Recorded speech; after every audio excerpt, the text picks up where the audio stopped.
যখন কোরআন গবেষণা করে তখন আশ্চর্য হয় যে কি ব্যাপার, ১৫০০ বছর আগে কোরআন নাজিল হয়েছে।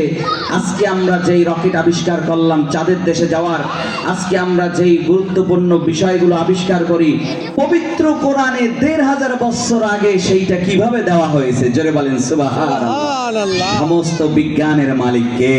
আল্লাহ। সমস্ত জ্ঞানের মালিক কে? আল্লাহ। আল্লাহ তো আগেই কোরআনে দিয়েছেন। ভাইয়েরা আমার, সেই দিকে কথা নাই। আল্লাহ সুবহানাহু ওয়া তাআলা খুঁটিবিহীন আকাশ সৃষ্টি করেছেন। একটি আকাশের উপরে আরেকটি আকাশকে তিনি সাজিয়েছেন।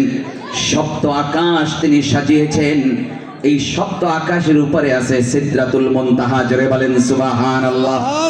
যখন রজব মাস চলছে, নবীজি সাল্লাল্লাহু আলাইহি সাল্লাম সপ্ত আকাশ ভেদ করে সিদরাতুল মুনতাহা থেকে আল্লাহর আরশে তিনি চলে গিয়েছিলেন। জোরে বলেন সুবহানাল্লাহ।